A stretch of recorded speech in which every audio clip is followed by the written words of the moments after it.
Everyone. I'm Sonia from WorkSafe Tasmania, and I will be a moderator today. This session is How to Excel and Be Well, presented by Anne Whatley-Dale from LivePresent. In recognition of the deep history and culture of this island, we acknowledge Tasmanian Aboriginal people, the original and continuing custodians of the land, sea, and sky. We acknowledge and pay our respects to all Tasmanian Aboriginal people, all of whom have survived invasion and dispossession and continue to maintain their identity, culture, and Aboriginal rights. Now, please take a moment to read the following slide about information you'll receive today. Use the chat tab next to the right-hand side to type any questions you have for today's webinar. Those questions will be answered towards the end of the webinar. Only presenter webcams will be used. Today's presentation is also being recorded and will be available on WorkSafe Tasmania's YouTube channel towards the end of the month. Now, it is my absolute pleasure to introduce your presenter, Anne Whatley-Dale from LivePresent. Anne is the founder of LivePresent with a career spanning health consulting, corporate training, coaching, and entrepreneurship. Her core focus is wellness and communication, helping people harness mindset and action to achieve success in life and work. Drawing on her own journey through business challenges, parenting, health setbacks, and grief, Anne brings authenticity, optimism, and lived experience to her work in well-being and resilience. Welcome, Anne. Over to you. Thank you, and welcome to everybody. That was a great introduction from Tracy, so we know where we are and what we're doing today. As Tracy said, I'm Anne, I'm from LivePresent, and today we're going to be talking about how to excel and be well. Now, one of the things that I very much focus on is who we are and how we are impacts what we do and how we do it. So that's really going to be one of the core themes that I'm talking about today when we're looking at how to excel and be well. So as we get started, now I'm just going to go back, leave you on that slide for a moment. I'm just going to say I have my own little reminder about being present a few weeks ago when I tripped when I was running and I fractured my wrist. So if I'm a bit clunky on the slides today, I am a left-hander, so that's a good thing. If I'm a bit clunky on the slides today, then that's part of the reason for that. So we'll get back to being present a little bit later on today. But just as we start, one of the things I'd like to do is ask you all a couple of questions.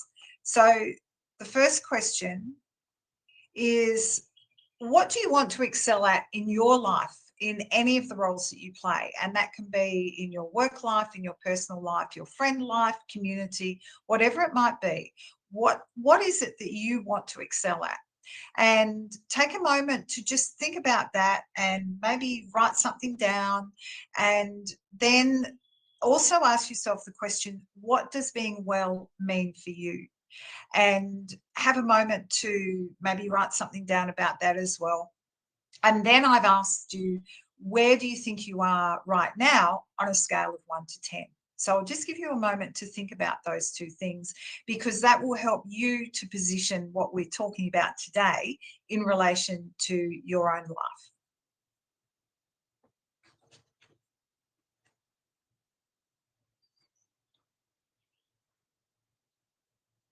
Okay, so let's move into some of the foundations about what we're going to be talking about. I often think about what happens when work and wellness collide, because most of us are working with two ethics. One that we're very conscious of, which is our work ethic, and the second one is our wellness ethic, which we're probably not as aware of as we might think we are, or as aware of as our work ethic. And part of the reason for that is our work ethic is driven by external bosses. We have a deadline to meet, we have a meeting we need to attend to, an appointment we need to get to, all it needs of our children, our partners, our family, our community. So all of these external bosses are driving our work ethic to some extent, because we're either going to be on time or we're not. Our wellness ethic, though, is driven by our internal boss. It's driven by us. It's driven by how important we think what the exercises that we do, the amount of sleep that we have, the food that we eat, and so on, like that. What happens is that often, and I'm sure we can all relate to this in some way, when the two come together, it's often our wellness ethic, which is the one that slips back, that we say, oh, it's okay. I need to meet that deadline. I won't get as much sleep tonight and I'll be fine. I need to go to dinner tonight. I wasn't going to be eating meat at the moment and I've gone to a dinner and there was a great steak and I really wanted to eat steak. So we might say, okay, look, I'll flex on these things. And the difference is that our external bosses are, they're setting deadlines and commitments that if we don't meet them, there's probably an immediate consequence, or we're aware there'll be a consequence in the future. With our internal bosses, we don't have the same um, immediate repercussion, if you like, or impact, because what's happening is our body and our mind are continually readjusting. If you remember science at school or science that you've studying recently, depending on the work that you're doing, we have this thing called homeostasis, where our body is continually working to recreate this point of balance. So I always think of it as all these little um, organisms that are going, come on, it's okay. We haven't had as much sleep, but we can adjust at the moment. That'll be okay. We'll get that tomorrow. And what happens is our wellness ethic, we're often continually pushing it to the point where our body and our mind are heading to a point of going, you know what, I can't keep doing this anymore.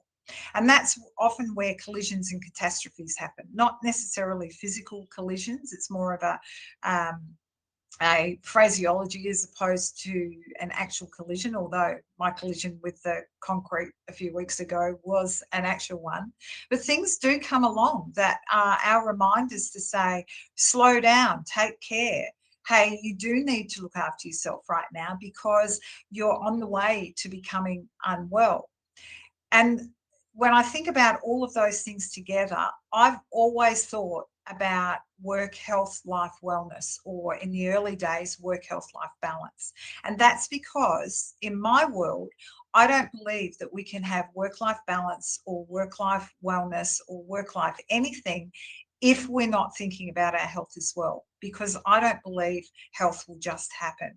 We need to be consciously aware of what's happening with our health to have any level of work-life balance or wellness or whatever we want to call it. So moving along to think about an opportunity that we all have, I'm a firm believer we all have the opportunity to live the highest quality life for as long as possible. And part of that is about being able to put your health in your hands and make sure that you embrace this opportunity to excel and be well, and excelling in whatever it is that you choose to frame that around, whether that's being the best parent, the most successful business owner in your industry, or whether it's just being a great person. It doesn't matter what it is. It's about you being able to know what that is for you. So there are three things that form foundations for being able to excel and be well. The first one is self-respect, and that's about respecting and caring enough about yourself to put yourself first, and that takes a lot of courage. What will people think? How will I look after other people if I'm being selfish, as some people would say? Well, the bottom line is it helps you to be the best that you can be for everyone around you when you put yourself first. The second thing is self-belief. Believing in yourself and your ability leads to you being able to be solution focused, to find the ways to do the things that you want to do and achieve what you want. The doubt disappears. And that comes back to thinking about your health as well.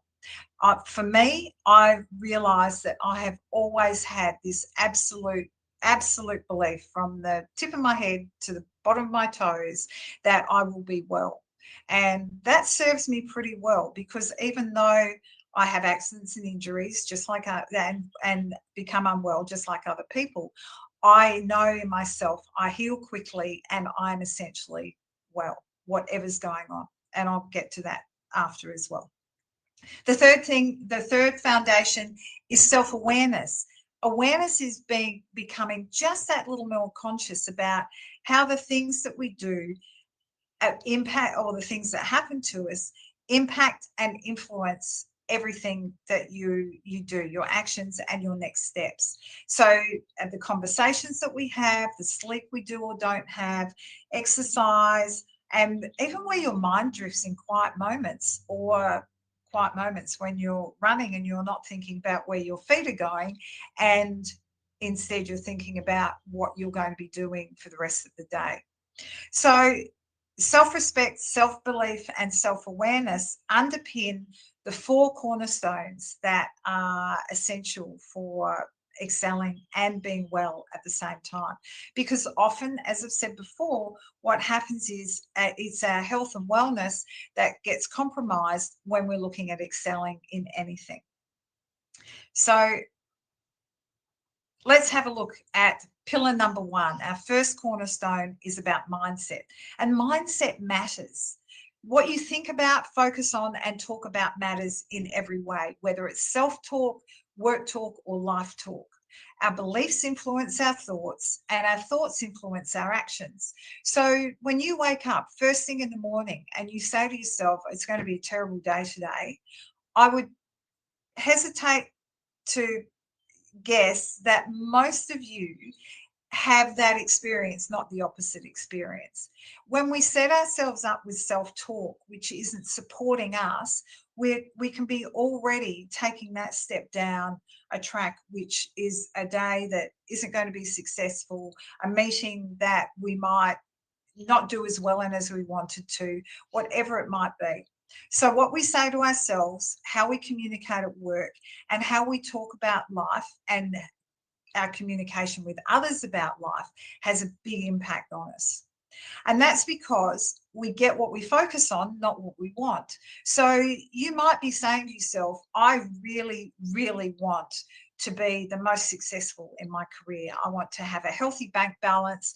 I want my children to achieve what they want to achieve, and life to be a smooth run. And you might want that.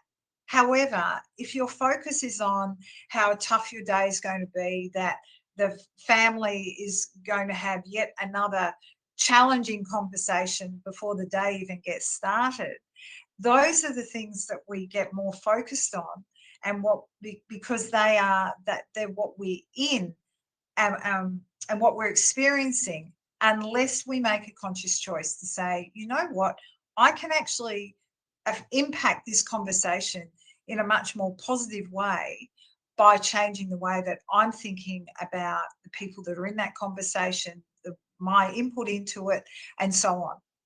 So we get what we focus on, not what we want.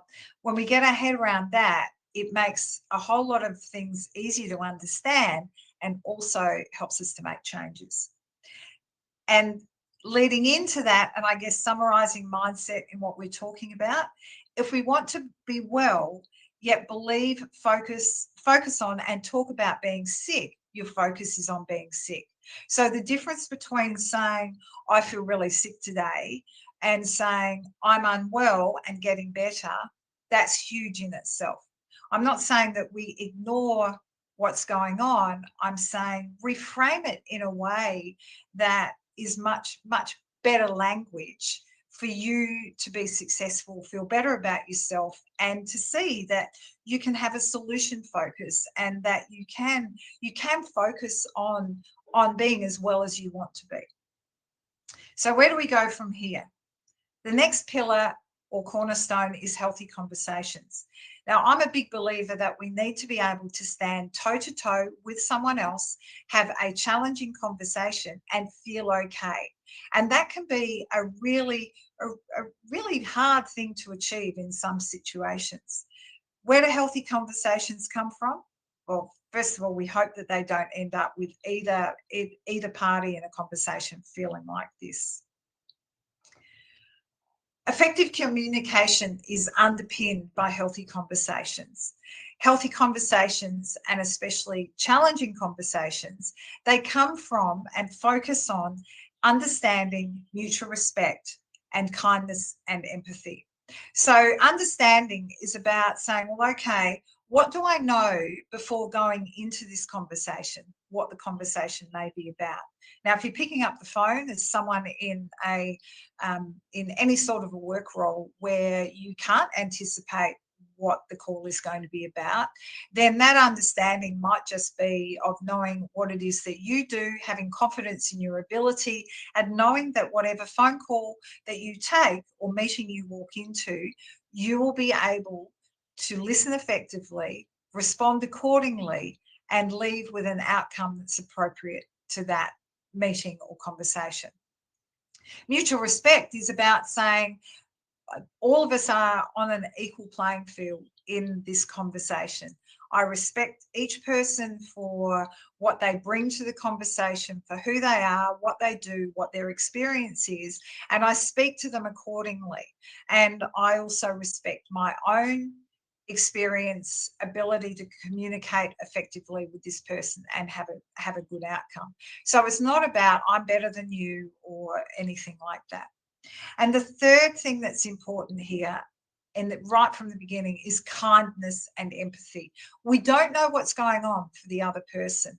So if we can be kind first and we can be empathetic, then that's really important. I've done a lot of work with people in the debt collection industry over the last few years. And that's one of the biggest things that I've always stressed with these conversations is that, when we're speaking with someone, depending on the work that we're doing, when there's a challenge that we need to talk about, that we need to discuss, or we need a solution for, there is a person and there is a situation. And in any conversation, when we can separate the person from that conversation and say, this is a human being that has the same ability to feel emotions as I do. They have a situation going on in their lives that I may have no idea about, and it doesn't matter. I can speak with kindness and empathy to that person. We'll get much further along to a solution and a healthy conversation than if we're not working with kindness and empathy. And this is where this comes back to, when you have the opportunity to be right or kind, always choose kind. And this can be really helpful when you think about, for example, being a parent or a leader. And whether you're a leader or a boss, this makes a big difference, because leaders very much focus on how to be right, how to be kind, whereas when we're in boss mode, sometimes that can be all about just being right. And when we're right, when we focus on being kind rather, what happens is it gives people space to be able to feel comfortable that they're okay. They might not have done the right thing. They might not be doing the right thing, but they are doing their best. And when we're kind to someone, when that kindness allows the other person to go, I can put my defenses down and I can I can actually own the fact that maybe I didn't do as good a job as I wanted to be. Maybe I haven't been as helpful, or maybe I have been reactive.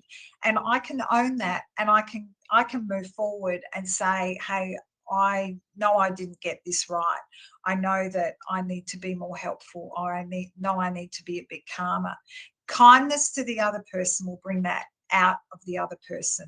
Being right means that the other person is much more likely to build a wall, and conversations end up often not ending in a happy place when that happens. So when you reduce or remove the residual impact of poor, unhealthy, or challenging conversations, it's not only better for others, it's also better for you. So what I'm talking about there is that if you've ever left a conversation where you think, I just don't feel good after that, or that didn't go the way that I planned it to, it's just something that didn't feel quite right, that's the residual impact I'm talking about. So really think about how each of these things, and being kind and not right, impacts you after a conversation, and you're well on the way to a healthy conversation. So, what's pillar number 3? Well, pillar number 3 is the heart of wellness. Now, at the heart of wellness, as I said before, I think about work, health, life wellness, not work, life wellness, because without health, it's hard to achieve wellness in anything. And that we don't just get sick or healthy, both take time. This is a really important point that I think a lot of us can grasp through a simple analogy to do with our cars. When we put sand in the petrol tank in our car or water in the oil, we know that we're going to have a serious problem. In fact, our cars won't run. They just go, nope, sorry, broken. So we don't do it. And yet, in metaphoric terms, we put sand in our petrol tank and oil and water in our oil so many times, and our body keeps on just going and going and going until something breaks. Not a good choice of words given my situation at the moment. However, it's true. So, what we need to be aware of is that if we don't take time to be healthy, you'll have to make time to be sick. And I guess that's a reality that a lot of us face. And I know if this is sounding challenging to you, and it sounds maybe harsh or um, unrealistic, or saying, well, I've had the flu and I didn't ask to get the flu. I understand all of that. I'm also just taking a step further back and saying that there are times where we can miss the signals along the way that help us to feel more in charge of our health and say, I can actually do something about either how well I am or how quickly I become well again. So, what sits at the heart of wellness? It's our emotions. Emotions continually influence and are influenced by how we respond to or react to our lives. And I've got a wellness and wellbeing barometer that I've developed, which shows the impact of emotional health and fitness in all areas of life. So, this is my barometer. You'll see on the inside are 3 core elements. We have emotional health and fitness right in the middle. We have ourself and our roles, and we have financial wellness before we get to the outer core of what we consider all the other areas of our life, our intellectual and knowledge base, our social settings and connections, our physical health, our family, and our spiritual beliefs. Now I focus on the inner core because I realized through a whole lot of experiences and learnings that if we think about our emotions and our emotional health and fitness impact how we play our roles in life, and they also impact our financial wellness. Interestingly, financial wellness also has an impact on how we play our roles in life and on our emotional health and fitness. Now, when I'm talking about financial wellness, I'm not talking about the amount of money that we have. I'm talking about the amount of money that we have in relation to what the amount of money is that we need to lead a successful life and feel healthy and well. Money stress is one of the greatest challenges when it comes to how we perform in our families, in our working lives, in social settings, and also whether we have the ability to engage with others effectively. And all of that also impacts our emotional health and well-being.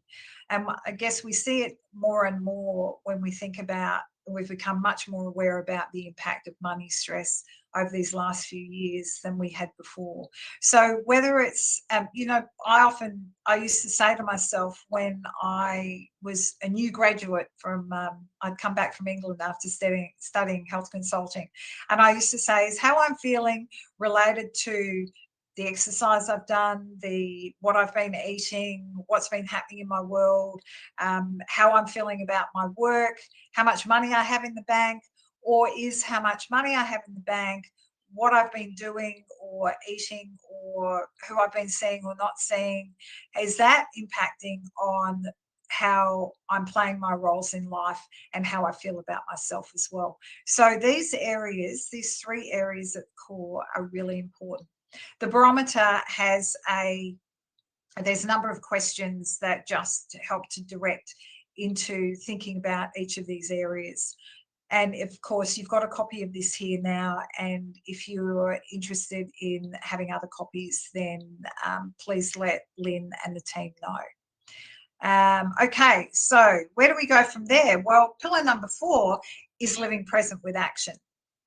Now, as I said, my business is called LivePresent, and I guess that was for the reason that I'm a big believer that it's important to live present and to be able to be in the here and now, not ignoring the past, and certainly not without focusing some energy into the future. It's just that the present is really all that we have. So how do we move from where we are now to where we want to be? Or as the question says specifically for you, how do you move from where you are now to where you want to be? And this happens when, first of all, you're living present and you're taking action. Now, the past isn't a bad thing, because if you think about what's happened in your past, in the recent past, it's as recent as this morning, yesterday, and going right back through your life, the past doesn't define the future unless you allow it to. What it does do is it's like the wake of a boat. There's a few people, if you've heard of Wayne Dyer, he's one of the people that relates to the wake of the boat being the past, the past days and years of your life, and everything that's happened sits in that wake, and it follows the boat. It doesn't drive what's happening for you today or in the future. So how can you let go of the past and yet not ignore or pay respect to the things that have been important to you, the people that have been important to you? Well, I guess the way that I've come to see that you do that is by letting the past sit behind you with gratitude, cherish the memories, bring forward the learnings, and let go of the rest. Now, sure, that's easier said than done, and I'm the first one to admit that it can be really challenging. We have people and situations and times in our lives which are really, really precious. So it's about being able to embrace them. It's about being able to embrace the good and the challenging, and be able to say, you know what, this is all a part of my journey. It's part of my story. The good things, yep, they're fantastic. I want to celebrate them and remember them and cherish them in a really positive way. And some of them I don't want to let go of. It's the more challenging times, the times where things haven't gone well, where maybe there's been relationship issues, and that can be personal or work or in any setting at all, where there may have been grief and trauma. How do we embrace that and help that to be help us to be better today than we were yesterday? Well, it's about being able to see the learning. What was it that I got out of that situation to help me to be better today? And sometimes that's really hard to see until you're well past it. The challenge is being able to see. Like for me, I'm a firm believer everything happens for a reason. It's there to teach me something, whether I can see it at the time or not see it. And that helps me to be able to be present today and think about also where I'm going in the future. Now, talking about being present, when I tripped a few weeks ago and always seeing the learning in something, I knew that even though I was on a path that I'd been on, a footpath that I'd been running on for years, we'd had a lot of rain, and I think a paving stone had probably maybe sunk a little bit more than it was.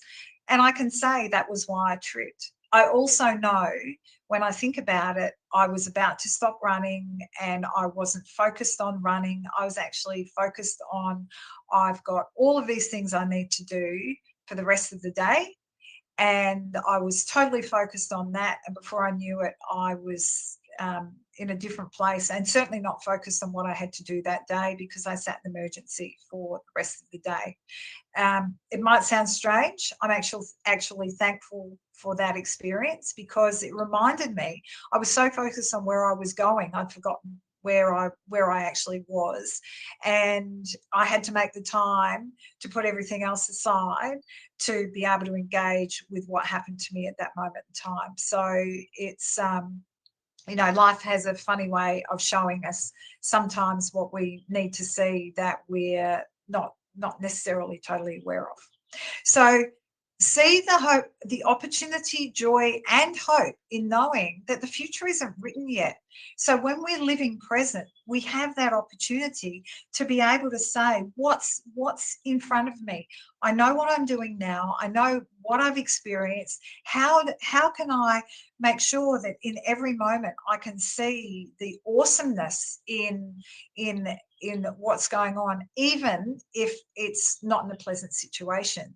There is awesomeness all around us all the time, and when we start seeing that, it's easier to plan where we're going and live present at the same time. So the challenge is, though, taking action is often about change, and any change can be challenging.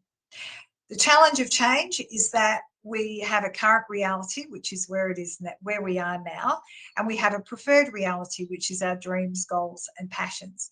To get from one to the other, there is often tension. The current reality might be, if we think about financial wellness, which is often a topic at the moment with cost of living, it might be, I want to have more savings. I want to be able to actually start saving something. So where we are now is we might not have the savings that we want. Over here is where we do. What's the tension? Well, a simple thing here can be going right back and saying, is there anything that I am spending at the moment that I don't need to be?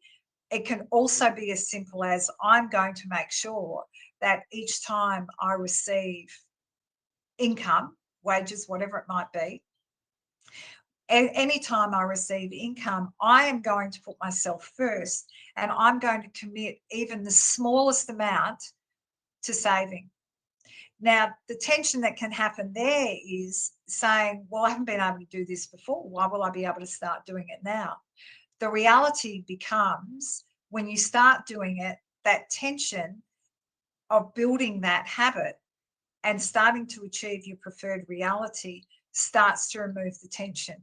The other thing that happens is you can say, well, actually, I have been able to save, even if it's, a good rule of thumb is always 10%. Even if it's 1%, it doesn't matter. If you start building a habit that is taking you from your current reality to your preferred reality, the tension starts to drop.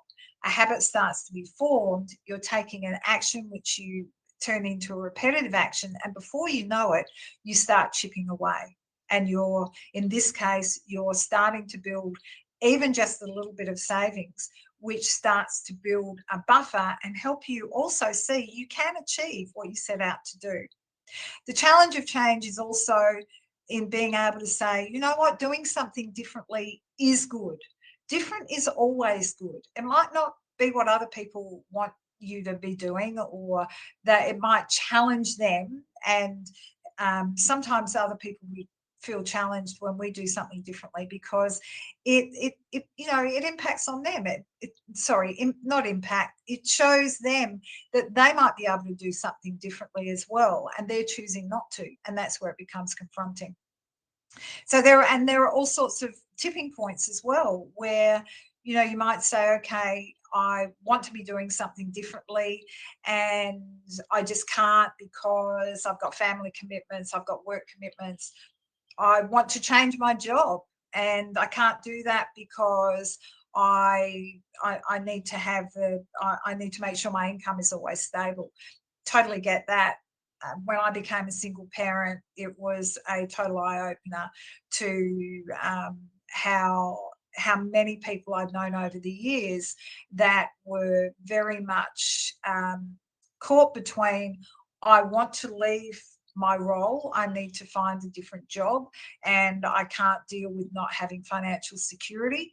And then that came back to me really understanding the challenge a lot of people face with feeling confident and being able to take steps outside of what we get used to, or in a workplace maybe how we get used to being treated, and we say that's okay because I've got stability right now, until we hit a tipping point where we say, actually, I just can't do this anymore.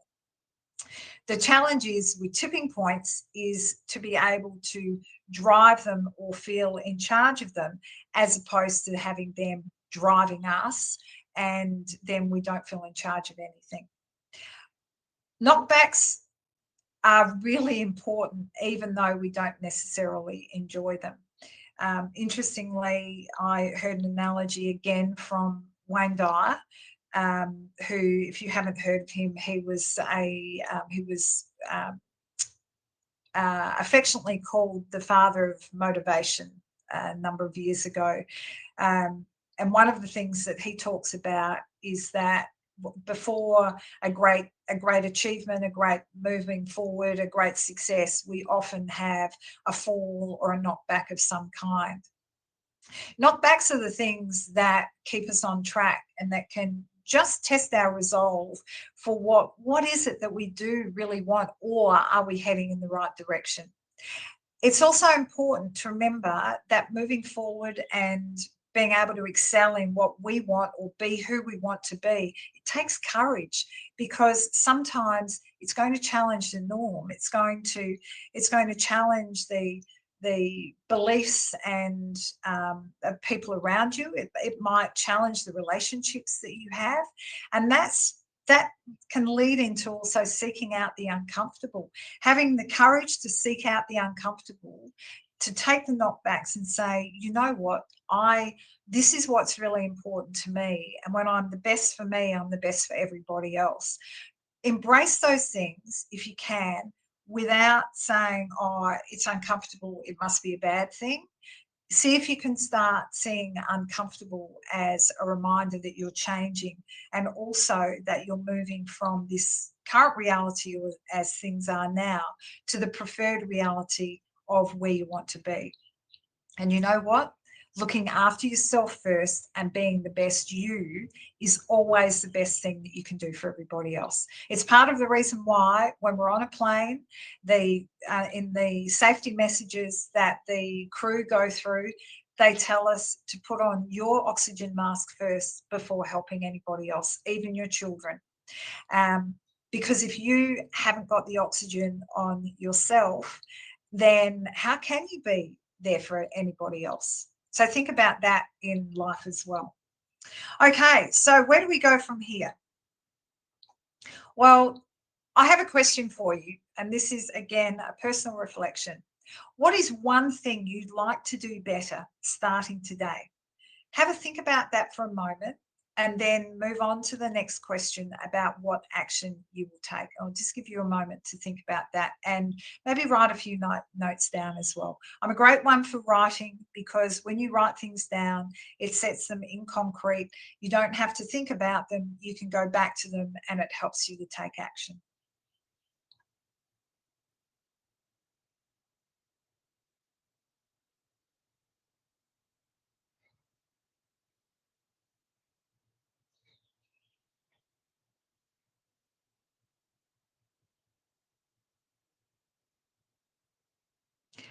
Okay, so I hope you've managed to think about one thing that you'd like to do better. What I didn't say is, in thinking about that, and when you leave the session today, focus on something that is achievable in a small time frame. So if you look at what you'd like to do better and it seems quite big, break that down into a few components and think about one that you can focus on.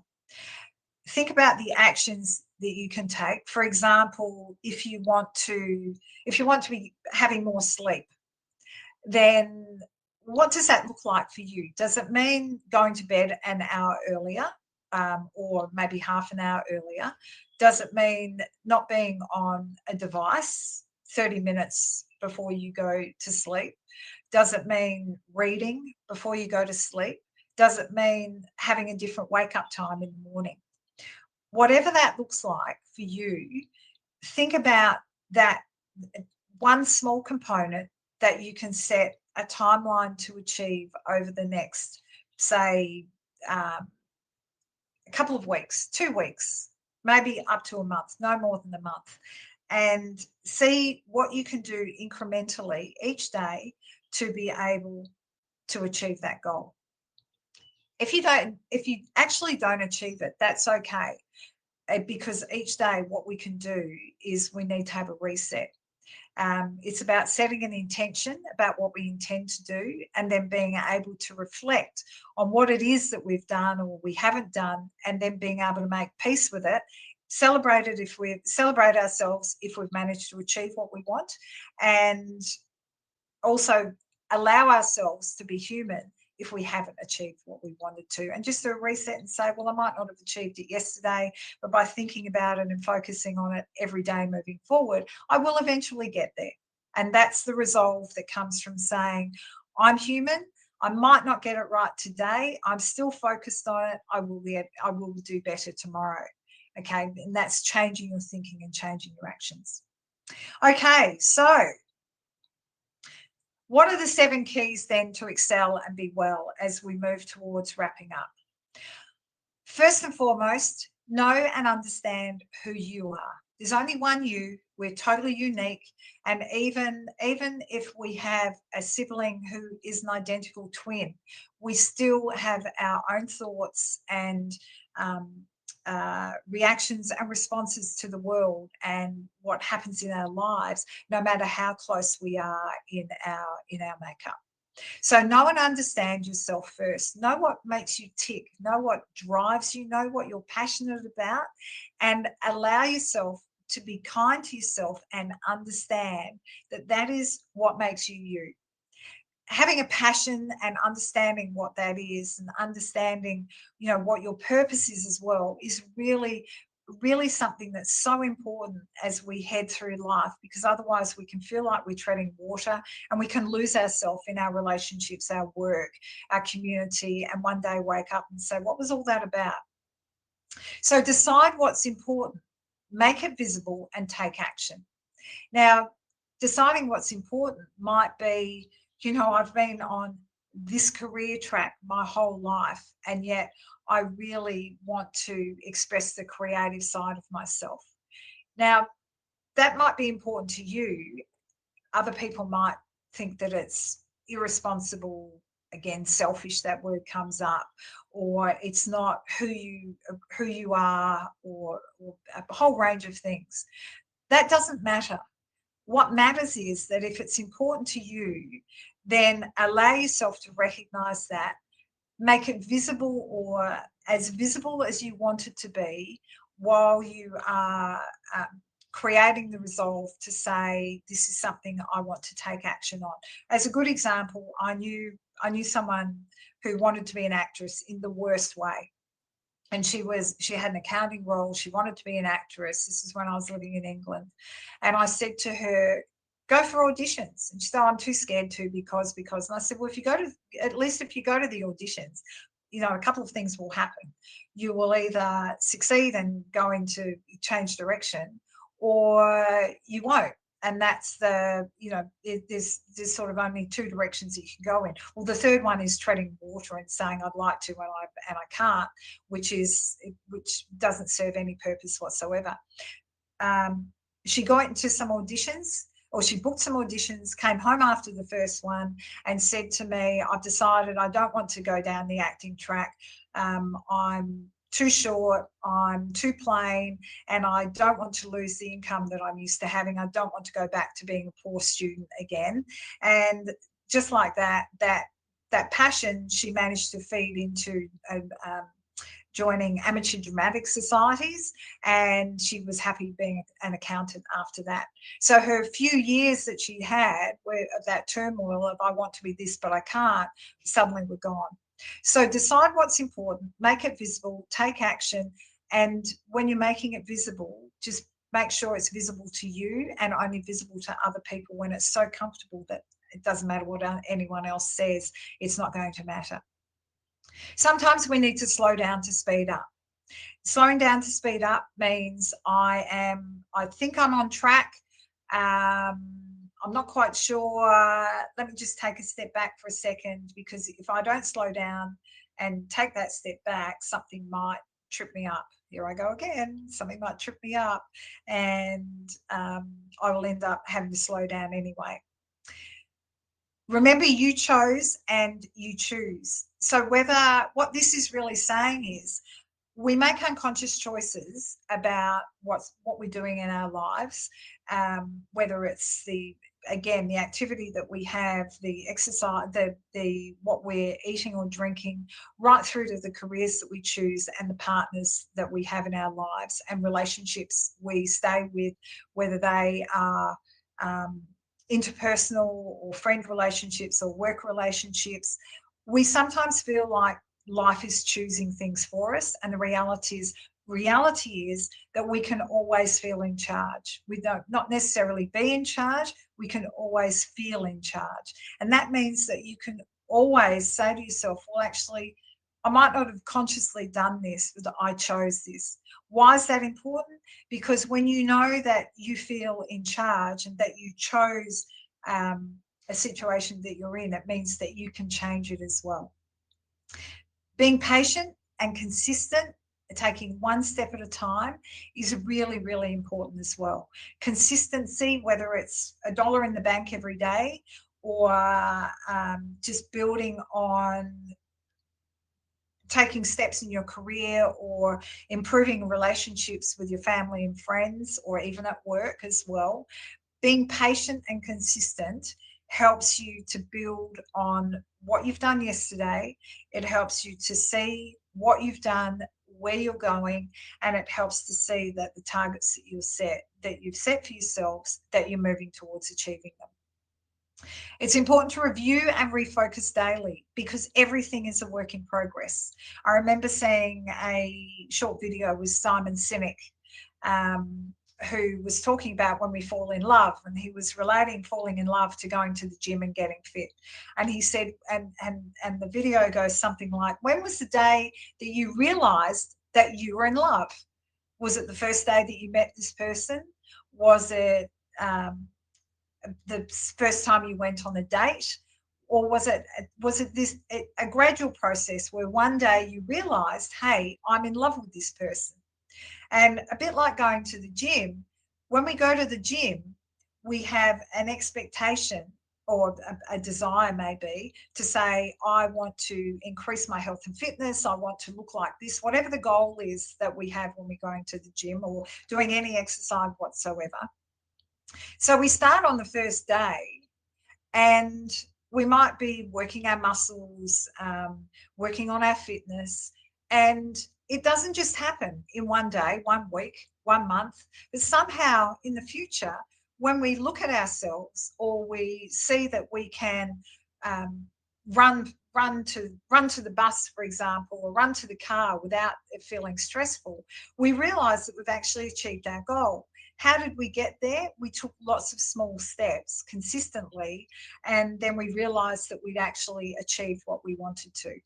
So reviewing and refocusing, that's a part of being able to say, yes, I'm not as far as I wanted to be today, and I'm further than I was yesterday, and I will achieve my goal in the future.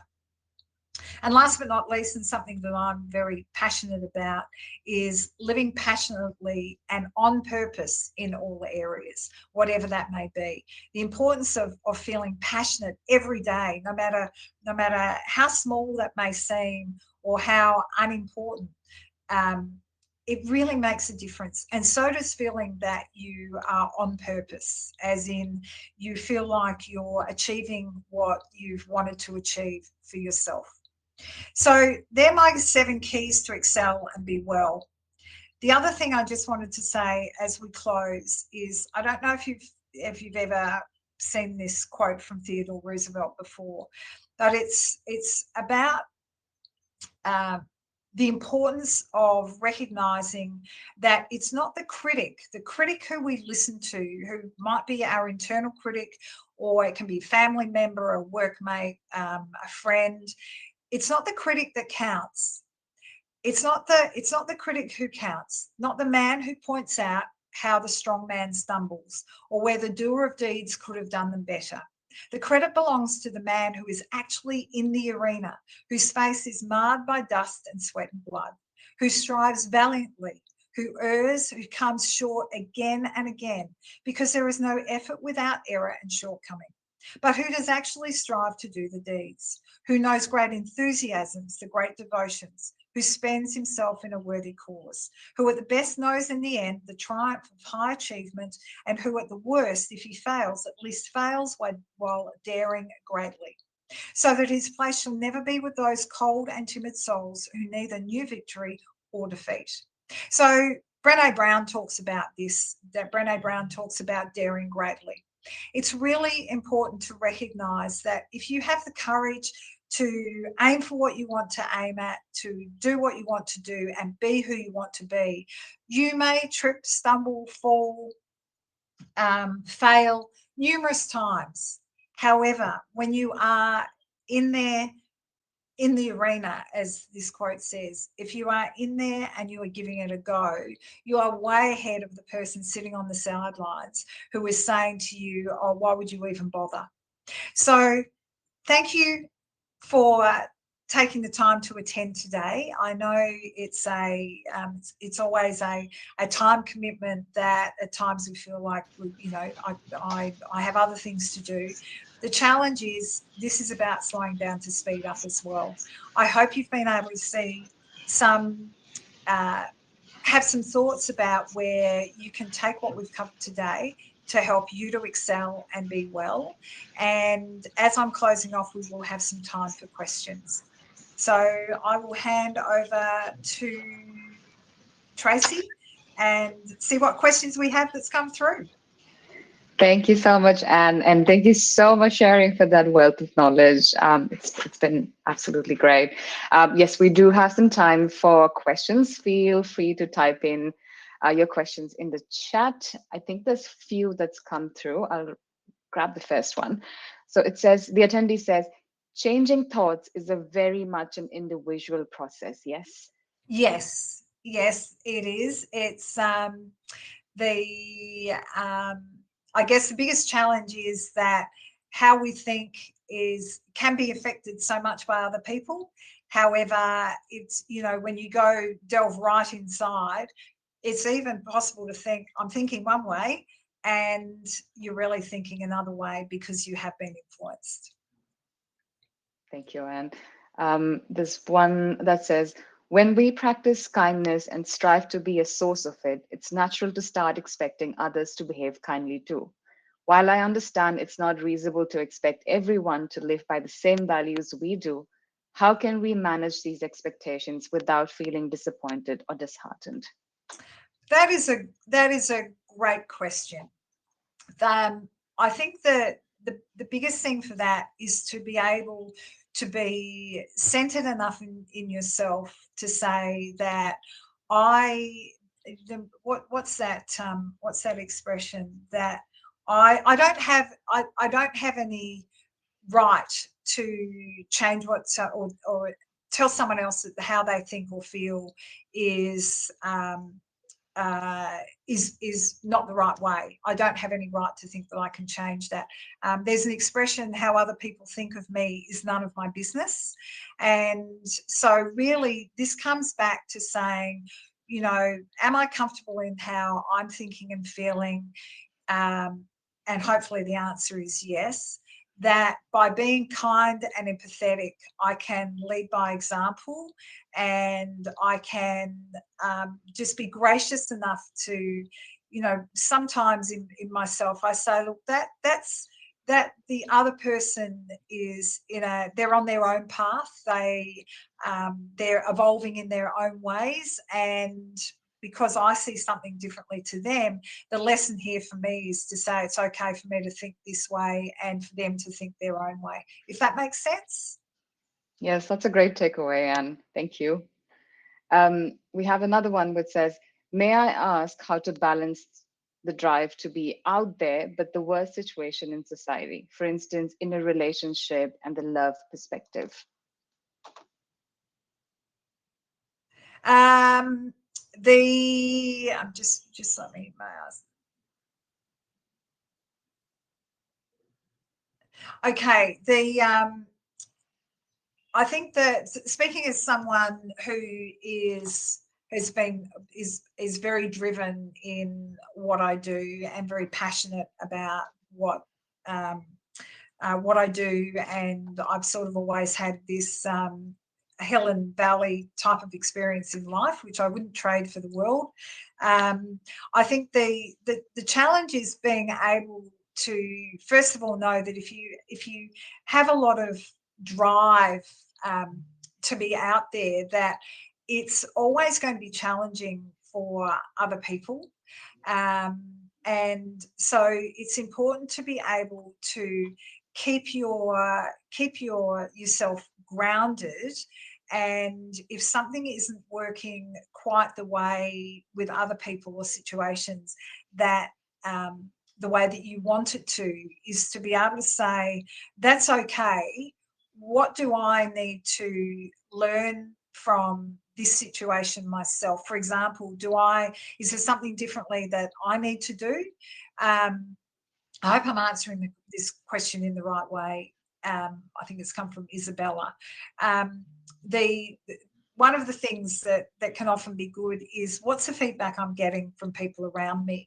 If I'm hearing the same thing from other people about how I'm putting myself out there in the world, maybe I need to pay attention and say, am I happy with what that outcome is? Is there something I need to change?